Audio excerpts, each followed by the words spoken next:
ये है India news 7।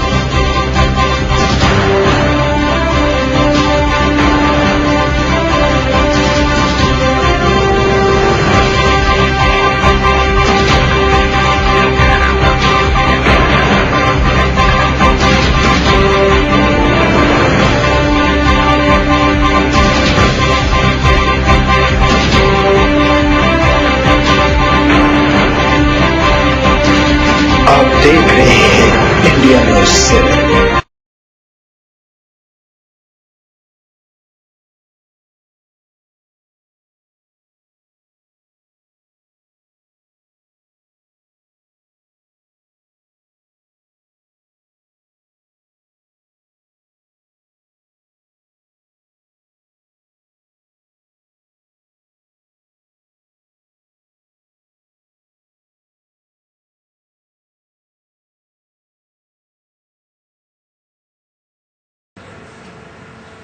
नमस्कार, मैं हूं मोहिता। इंडिया न्यूज 7.com में आपका स्वागत है।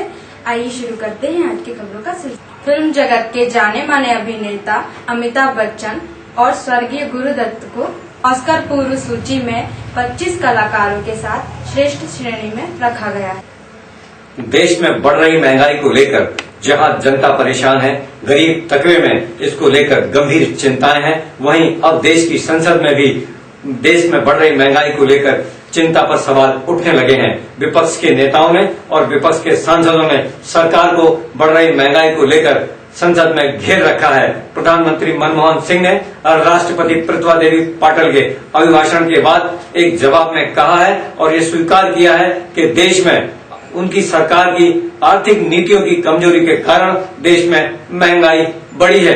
विशेष करके शक्कर की महंगाई को लेकर उन्होंने स्वीकार किया है कि देश में गन्ना के उत्पादन को लेकर सरकार की नीति ठीक नहीं है, लेकिन उन्होंने देश की जनता को और देश के सांसदों को ये आश्वासन भी दिया है कि देश में बढ़ रही महंगाई पर शीघ्र ही काबू पा लिया जाएगा। प्रधानमंत्री मनमोहन सिंह ने ये भी कहा है कि विदेशी बाजार के कारण देश में महंगाई बढ़ रही है, पर यहाँ विचारणीय बात यह है कि विदेशी वस्तुओं को देश में आने की अनुमति, उनके आयात और निर्यात की अनुमति सरकार ही देती है। फिर सरकार ऐसी वस्तुओं को देश में आने की परमिशन ही क्यों देती है, ऐसे आयात और निर्यात के लाइसेंस ही क्यों देती है, जिन वस्तुओं के आने से हमारे देश के उत्पादों में फर्क पड़ता है, जनता पर महंगाई की मार पड़ती है।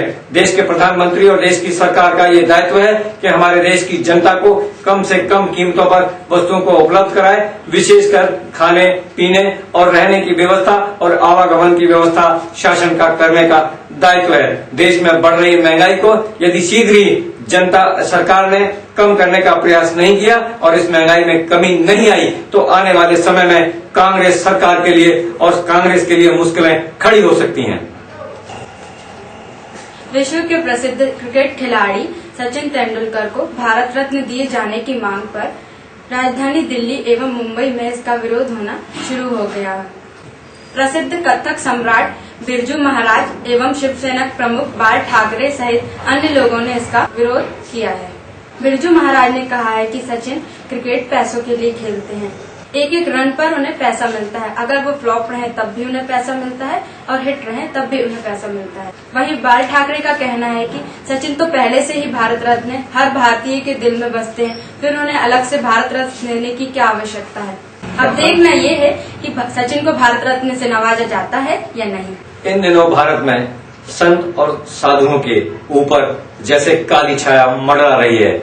आए दिन किसी न किसी साधु का सेक्स रैकेट पास हो रहा है तो कहीं किसी संत के कारनामों को मीडिया उजागर कर रहा है और कहीं किसी संत के आश्रम में भगदड़ मच रही है, वहां लोग इस भगदड़ में मारे जा रहे हैं। उत्तर प्रदेश के प्रतापगढ़ में एक दिन पहले संत कृपालु महाराज के आश्रम पर उनकी पत्नी की बरसी के समय इकट्ठा हुए लगभग 10,000 गरीब जनता में भगदड़ मच जाने के कारण अनेक लोगों की मौत हो गई। मरने वालों में लगभग 37 बच्चे और 26 महिलाएं सम्मिलित हैं। इसके अलावा 28 से 35 लोग बुरी तरह से जख्मी हुए हैं जो चिकित्सालय में इलाज करा रहे हैं। इनके बचने की संभावना कम है। संत कृपालु महाराज के आश्रम में ये भगदड़ उस समय मची जब वहां उपस्थित जनता को भंडारे के बाद कुछ सामग्री वितरित की जा रही थी। इनमें कपड़े और कुछ अन्य वस्तुएं सम्मिलित थीं। इस सामान को प्राप्त करने के लिए जनता में होड़ लग गई, भगदड़ मच गई। प्रशासन की तरफ से कोई समुचित व्यवस्था न होने के कारण ये मामला गड़बड़ हुआ और एक दूसरे के ऊपर लोग गिरने लगे। आश्रम का मेन दरवाजा गिर के टूट गया, जिसके नीचे भी दबकर कई लोगों की मौत हो गई।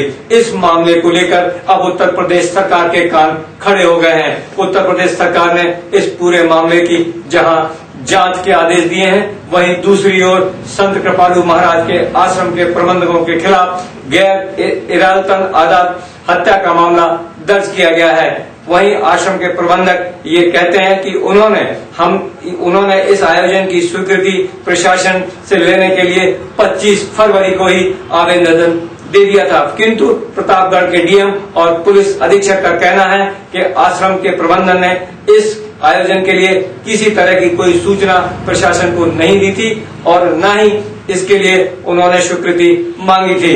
इधर देश की संसद में प्रधानमंत्री मनमोहन सिंह ने जवाब देते हुए कहा है कि प्रतापगढ़ आश्रम में मरने वालों को 2 लाख रुपए और गंभीर रूप से घायल प्रत्येक व्यक्ति को 50,000 रुपए की आर्थिक सहायता केंद्र सरकार द्वारा मुहैया कराई जाएगी।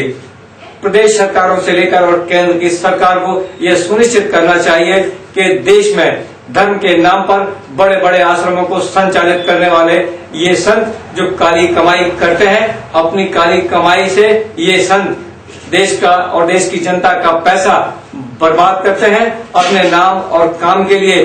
दुनिया में आज संतों के माध्यम से इस देश की जो बर्बादी हो रही है, इसे रोकने का प्रयास सरकार को करना चाहिए। सरकार को साधु संतों की संपत्ति के लिए भी कोई कानून बनाना चाहिए, जिससे इनकी संपत्ति का खुलासा भी आम जनता के सामने हो सके और संतों की इन कालू करतूतों पर जो जनता को बेवकूफ बनाकर कहीं सेक्स रैकेट चलाते हैं, कोई अफीम और गांजे का व्यापार करता है, कोई हथियारों का व्यापार करता है, ऐसे संतों के विरुद्ध कड़ी कार्रवाई करके इन्हें जेलों में डाल देना चाहिए। दिल्ली में केंद्र सरकार द्वारा महंगाई पर कंट्रोल नहीं कर पाने एवं देश में बढ़ रही महंगाई के विरोध में कर्मचारी नेता एवं कर्मचारियों ने सड़कों पर प्रदर्शन कर गिरफ्तारी दी। खबरों में बस इतना ही। आप देखते रहिए इंडिया न्यूज 7। आप देख रहे हैं इंडिया न्यूज 7।